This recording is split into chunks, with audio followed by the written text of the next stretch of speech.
মিন কিবির রাহুল মুসলিম হুজুর বলেন কিয়ামতের ময়দানে যার ঈমান আছে, যারা পরিমাণ ঈমান আছে, তাদেরকে নিয়ে ফি কলবি ইয়াখরুজু, তাদেরকে বাইর করিয়া যার অন্তরে কলবের মধ্যে ঈমান আছে, যারা পরিমাণ ঈমান আছে, তাদেরকে নিয়ে আপনি জান্নাতে বসবাস করেন, জান্নাতে চলে যান।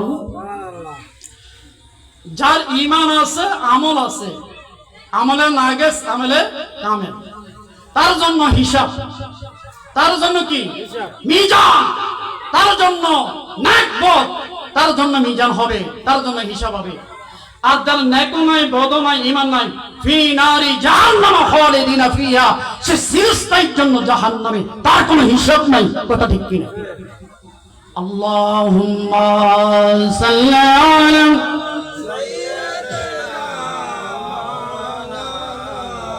মুহাম্মাদ ওয়া আলা আলি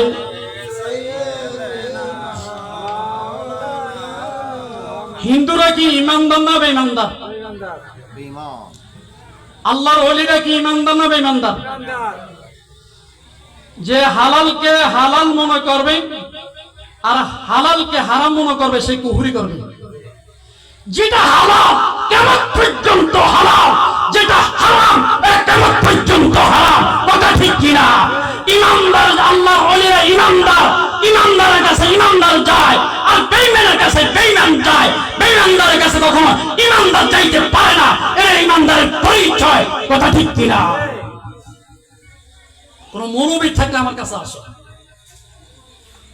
হালালকে হালাল, হাইড্রোজেন নাইট্রোজেন অক্সাইড কার্বন, যেটা চিনি, কিয়ামত পর্যন্ত চিনি বলতে হবে। নাইট্রোজেন এটা চিনি, হাইড্রোজেন লবণ, যেটা কিয়ামত পর্যন্ত লবণ, যেটা লবণ এটা কিয়ামত পর্যন্ত লবণ বলতে হবে, নাকি চিনি বলতে পারবে? তাহলে যেটা হালাল এটা কিয়ামত পর্যন্ত হালাল, যেটা হারাম এটা কিয়ামত পর্যন্ত হারাম। এটা আল্লাহ পাকের আদেশ, নির্দেশ। কথা ঠিক কিনা? তো হালালকে হালাল মনে করা আর হারামকে হালাল মনে করা, এক নম্বরে সে কুফরি হয়ে গেছে। কি হইল? কুফরি হইল। যারা বলে মাজার পূজা করে, তারা ঈমানদারকে হারামের সাথে শামিল করলো না। তো আল্লাহর ওলিরা ঈমানদার নানি? আল্লাহর ওলিকে ঈমানদার নানি? আর হিন্দুরা কি বেঈমানদার নানি? তো ঈমানদারের সাথে বেঈমানদারের সাথে কি করছে? শামিল করছে। এই কারণে সে কুফরি করছে, সে মুসলমান থেকে খারিজ হয়ে গেছে। কথা ঠিক কিনা? আপনার আমার কৃতকর্মের আল্লাহ রাব্বুল আলামিন বলেন, তিলকা উম্মাতুন ক্বাদ খালাত লাহা মা কাসাবাত ওয়া লাকুম মা কাসাবাতুম ওয়া লা তুসআলুনা আম্মা কানু ইয়ামালুন। গাউসে পাকের স্মরণে কালকে মক্কা মসজিদে মাহফিল হয়েছিল, এই জিয়ানগর, ওখানে আমি কালকে ছিলাম। রাত্রে আবার একটা ঝগড়া হয়েছে। আমার যারা দুনিয়ার থেকে ভালো মন্দ নিয়ে চলে গেছে, তাদের কৃতকর্মের বোঝা জব তারা দিবে কার কাছে? আল্লাহর কাছে। আল্লাহ তাদেরকে প্রশ্ন করবে। আমার কৃতকর্মের বোঝার প্রতি আমাকে প্রশ্ন করব, আপনার কৃতকর্মের প্রতি আমাকে প্রশ্ন করবে না। কথা ঠিক কিনা? তো রাসূলের যুগের মধ্যে উকবা, সাহেবা, কাফের, আবু জাহেল, নমরুদ ছিল না? ছিল কিনা? সে যখন দুনিয়ার থেকে ভালো করুক আর খারাপ করুক, সে দুনিয়ার থেকে চলে গেছে। তার ভালো মন্দের ফয়সালা করবেন কে? আল্লাহ। এটার উপর আমার আপনার হাত দেওয়ার কোনো অধিকার নাই। কথা ঠিক কিনা? রাসূলের যুগে আবু জাহেল ইসলামের দুশমন ছিল, বন্ধ ছিল। ইসলামের দুশমন ছিল না?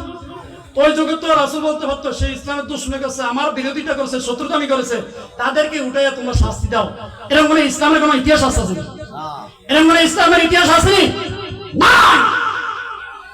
তাহলে আমরা নতুন নতুন সবকিছু দেখতে দিচ্ছি।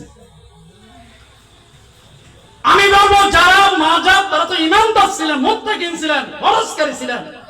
যদিও কর্মকাণ্ডের কারণে আমার টুরিস্ট হোম্যান, আমার কিছু ভুল টুল থাকতে পারে। ছাত্র যদি দোষ করে, শিক্ষক দোষ করলে স্কুল কমিটি আছে, ম্যানেজিং কমিটি আছে, সভাপতি আছে, তাদের কাছে নালিশ করো, কমপ্লেন দাও, তাদেরকে সংশোধন করবো সভাপতি। ঠিক কিনা? কতগুলো জিনিসের বৈশিষ্ট্য আছে, রুল আছে, সাজেশন আছে, নীতি আছে। কথা ঠিক কিনা? ছাত্র যদি ভুল করে, কত অভিভাবক আইন হাতে নিতে পারবে না, যেহেতু শিক্ষকের দায়িত্ব এটা। এটা শিক্ষক বুঝবে, আর শিক্ষক মন করলে কমিটি বুঝবে, ঠিক কিনা বলো? প্রত্যেকটা প্রাইমারি স্কুলে, কলেজ, ইউনিভার্সিটির প্রত্যেকটা জিনিসের বৈশিষ্ট্য আছে, আছে কিনা?